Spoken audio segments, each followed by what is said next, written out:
Bote mingi na bampangi nyonso akela ndamuno e yatalanda kamono na video ye ke mono Jean Kapinga mwana Nicodème Kapinga bovanda kibinga na chef Nico yavana chef d'unité ya scout mon ke mwana nandi ukipesa témoignage na événement na kutanaka na papa à Laver na Mangai ntanga bokanga kayandi na Mangai tanagezina na baba na buta tanga binokusha meka toa yuki tukusha vacances de monaka de événement ina na cité ya Mangai que ya keleka moko vivra à live les commentaires veulent que nous venons vers problème kenki Laver quel est moto ya Nzambi vraiment que prophète samunaki tanga bombe kanga yandi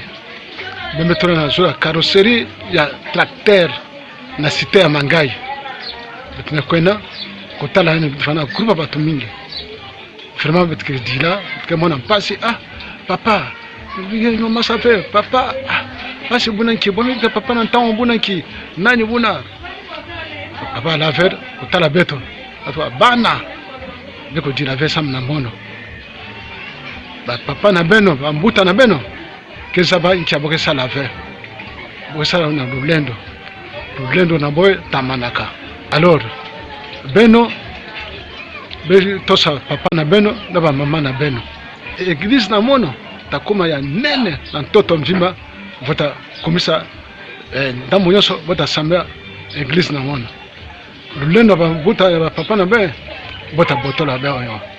bota botola boyo yeke lulendo mpama boke sala vraiment tanga biteke sola buna tizo mansa buna ay ba police ko basika betina betkota na zando betanga na bakwe la police me katuka betfutuka diaka tanga betfutuka diaka ko sola tene la police la ko kusa diaka la police buna kipela parmi l'empagnement de Vanana, moi je comprends des détails. Colosse policier, tout à la policier, non, tout à dévier. Il y a un moment, on a mis sur Penza, dévier tout à Laver. De tout à nito, pas au bon sur la carrosserie. Il y a la détail, il y a Koseka. Bet Kotina, bet Futuka Diaka, dans les bana, ben à Tangan Zonkana. Tout à la bête à Bongana, Tangon à Beno. Tant que sur la bonne, la police au coucha, au collabeto, bitukwena, ba parents, na cité au coucha, bana ina, iko tamula na kota Laver, kabe kwena ndia kuna, bota kanga beno, ba tata, longa bana beno, bokusha dia kave na nani kwa. Papa kusu batte la beto, bitukwena dia kave. Quelques jours après, luta yana kota la, bome kwena na yandi na idiofa. Na mama ina na mama meduta, na idiofa bome ya makani boya makani bote. Après il doit faire des verres que peut entrer là bas soda verre qui quitte otina na qui quitte comme na qui quitte bon condamné à mort na nima botina na prison ya Kinshasa voilà il y a la verre que ça cause deux fois na Kinshasa bon témoignage kenki prophète Laver moto ya Nzambi azab sabetoke lulendo ba papa na beno bota botola yo effectivement papa vana mbote na moment ina papa Mangai ovana tamula ba velo koreman ke futa ke sala isalo seka ke sala bite ba magasin ko dia mbote makamoso mbote mulelo kusha ko botola ko sala pillage botola ba bima nyonso to richesse nyonso ba Mangai vana na yo effectivement mulelo pi manaka donc on va pêcher de ça qui via va to mener après mulelo deuxièmement atbaneki de bana betanga nzonkana tatanga nzonkana beta so luzingu toto na beta tabonga na ntola ntango na beno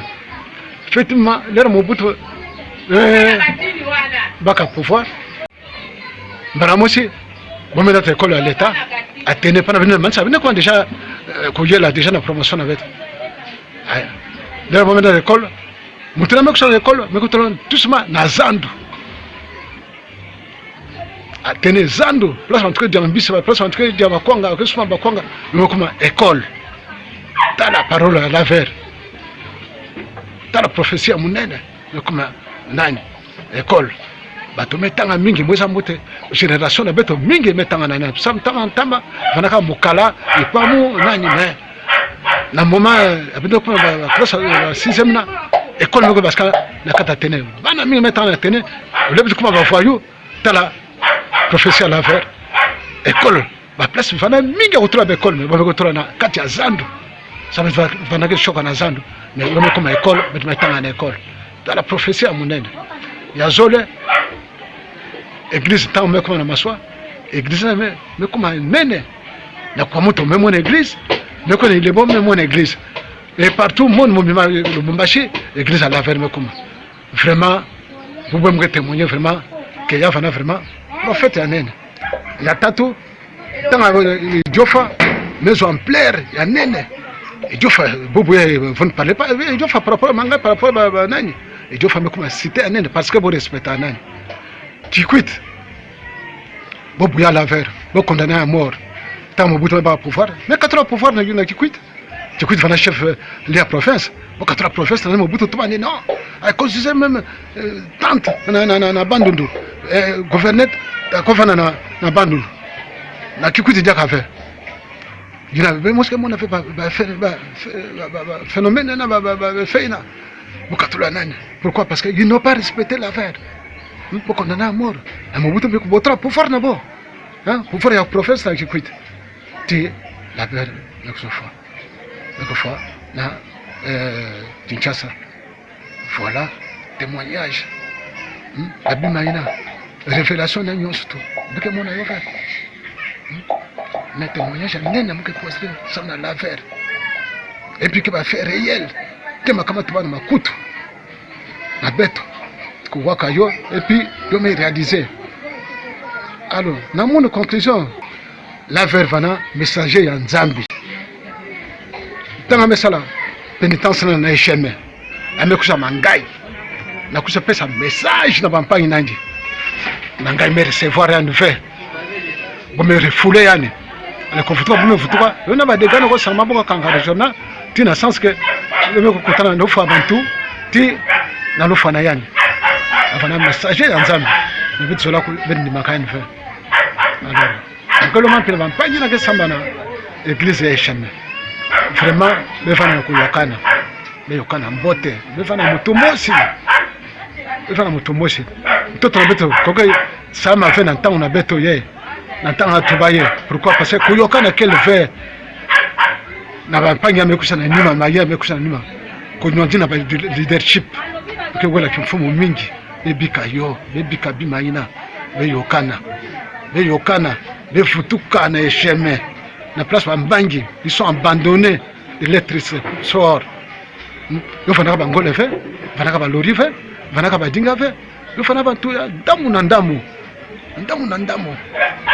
sont mécontents donc les décourager même le sabot ça me kina ba confine beno ya pam mukelo ma beno diaka beno yokana mbote beno yokana lebika kabwana lebika ba division kana beno yokana mbote mtoto na beto takwena na twala bantu ke na mbongo mingi bana na beto ke na mbongo mingi ba promotion ina génération to ba ina bubo so évoluer que beto baye ya ke sama na Nzambe ya kota ya papa la ver na chemin que répéter diaka beno fana na kungwakana beno yokana bitumezwa Nzambe bitumezwa mulobi ya Nzambe munene mais babuta bitu ko négligea ba conséquences be mona yo ba témoignage me pesa mona plamena tabeto na kutuba ya tuba de yo me salama la ver que kutu ya Nzambe ya ngolo que messager ya Nzambe alors bitu fait respecter ba parole nanje bitu ko na ntwala toto beto tabonga tala bitu ko mbuta pila muloko na témoignage na bonafe ina mezo la ko pesa na toto mon vima bela na même mais mingi da critiquer mais yoke vraie histoire vraie kana yameto baye meto bambi belolo na mun kabike mona yoke mbote be yamba yo akeleka avana songa nzila ne bitu losaka yadi me bayina dana nzila nangi mosi jofa boke bien boboy